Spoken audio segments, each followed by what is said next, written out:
Hey everyone, welcome back to the channel. So here's another deck profile for you guys today. This time it's on Dark Worlds. So Dark Worlds is easily one of the best strategies right now because, yeah, this deck is like super explosive. And now with the meta being as diverse as it is, there's a lot of good decks right now. There's Kashtira, which some people say is probably the best deck. And if not that, then it's most likely going to be Branded. And yeah, Branded is a crazy deck. I mean, I know because I play it too.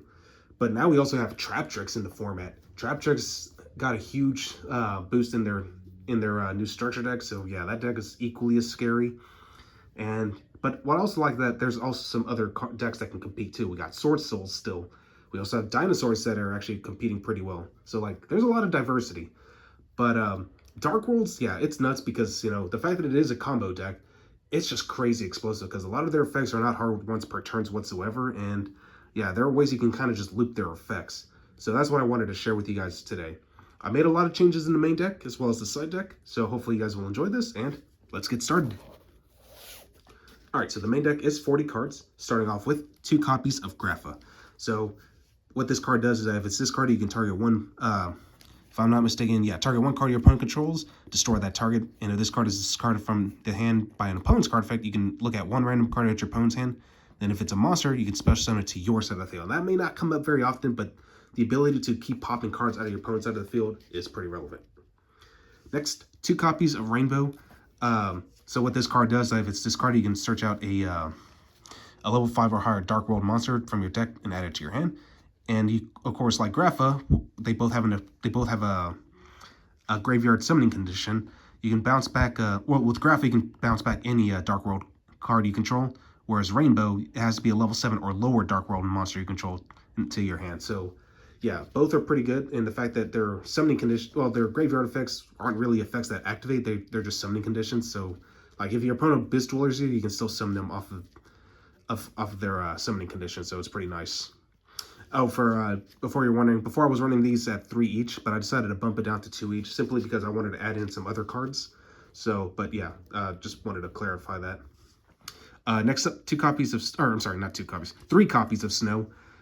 This card is discarded to the grave by a card effect. You can add 1 Dark World card from your deck to your hand. So this searches out pretty much anything so long as it's discarded by a card effect. And of course, the second effect, if it's discarded by your opponent's card effect, you can target 1 card in their graveyard, special summon that target. So, but again, that may not really come up. Next up, 3 copies of Genta, easily one of the best cards in the entire deck. You can special summon Genta once per turn. Of course, that is a hard once per turn effect. You can discard this card to add 1 Gates of the Dark World, so it's not a hard, that one's not a hard once per turn. So you basically set up your field spell pretty quickly with this deck. And of course, if this card is banished and you control a Dark World card, you can special summon this card. So yeah, Genta is pretty nice. Next up, 2 copies of Silva. Silva is probably pretty nasty because of the fact that this basically allows you to do some hand looping shenanigans, especially because if it's discarded by your opponent's card effect, you can shuffle back 2 of their cards in their hand. And this comes in clutch when it comes to cards like Ceruli, which is searchable. So like if you can manage to pull off Ceruli plus Silva, yeah, like your opponent's going to be in a lot of trouble. And of course, 1 copy of Blackwing Zephyros, just as a free extender, and it's level 4. So we do, and plus we do run several level 4s just so we can do some rank 4 plays.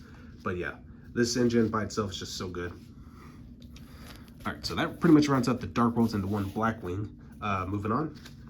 I decided to main deck 3 copies of Lava Golem. This is actually pretty, this is starting to become the standard now with other Dark World builds. A lot of people are starting to main deck Lava Golem because A, it is a Fiend type monster, which is nice. And B, it's a level 8, so you can easily pitch it off with cards with like trade-in. And C, the fact that, you can summoning this thing is not a hard once per turn. So like if you're up against the Kashtira matchup and they end up going first, you now have a means to just out their board. So like, yeah, Lava Golem is just nuts. I am playing 2 copies of Salamander Catalyzer. This is also an excellent card for Dark Worlds because it's also a Fiend monster. You can reveal this card plus 1 Fiend monster, special summon 1 of them, and discard the other. So like, there's a lot of good synergies with this. So yeah, Salamander Catalyzer is such an amazing engine. So yeah, I would definitely recommend playing these. All right, so now we're moving on to the Danger package, which we actually decided to increase again. So yeah, starting off with 3 copies of Danger Nessie, easily the best of the Danger package because, it searches out any one of them that you might need. 2 Bigfoot just for more monster removal. Decided to bring back Mothman before I cut it because of tier limits. Because like honestly, Mothman with tier limits, it just wasn't that good. So because they can trigger their effects from the grave. But now that tier limits took a huge huge hit on the ban list, yeah, they're just not as good as they used to be. So I mean, the deck can still play. It's just not like as oppressive as it was before. 1 Thunderbird, for like spell and trap removal. It does come up sometimes, but against Traptrix it can be a little tricky, so just bear that in mind. 1 Chupacabra. I know some people like to run this at 2. I think 1's just fine, simply because you generally don't want to see it, especially if you don't have any dangers in your graveyard. 1 Jackalope and 1 Snake. And that pretty much runs up all our monsters. Not running hand traps outside of, like, I guess technically a Lava Golem can count as a hand trap, but yeah, you don't really want to be playing hand traps with this deck simply because, you're going to end up discarding them by accident. So, but yeah. Moving on to spells though. 3 copies of Gates of the Dark World. This card's super broken. Once per turn, and this is a soft once per turn, you can banish 1 Fiend type monster from your graveyard and then discard 1 Fiend and draw 1 card. And that's what you generally want to do with this deck. You want to draw cards a lot, and that's why I play a lot of Dangers, because they're all upstart goblins. 3 copies of Trade-In. We are running several level 8s. Oops, let me get that out of there. Not sure how that happened, but yeah. 3 Trade-Ins, because again, Lava Golem is a level 8, and we also got Grapha, which is also a level 8. Even Rainbow is a level 8, so yeah, it's just like, there's a lot of good synergy with that. And from here on out, it's just a bunch of 1-ofs. I'm not running Allured Darkness simply because, like, I just didn't have room for it, but I am playing 1 copy of Dark World Archives. During your main phase, you can discard a Dark World monster from your... And then if you do, you can... Dark World monsters you can currently control gain an attack boost based on that level. If a Dark World... Or if a Fiend-type monster is discarded to the hand by the effect of a Dark World card, or an opponent's card effect, even during damage step, you can discard 1 card, then draw 2 cards. So yeah, pretty good just to get some extra hand advantage. 1 Dark World Puppetry. Target up to 3 cards in any graveyard, banish them, and if you do, discard 1 Fiend-type monster. And of course, during the main phase, except the turn this card was sent to the graveyard, you can banish this card from the graveyard, then target 1 of your banished Fiend-type monsters, add it to your hand. So it's good for just disruption overall. Next, 1 Dark World Ascension. This is basically the fusion spell, because we are running the Grapha Fusion monster, and it does kind of recycle itself, so that's pretty nice. And last but not least, 1 copy of Card Destruction. It definitely helps when it comes to fixing your hand, and it also helps you like get knowledge of what your opponent is playing too, if you happen to open up with it. But for the extra deck, still playing 2 copies of the Grapha Fusion. This card's just really good for disruption, so yeah.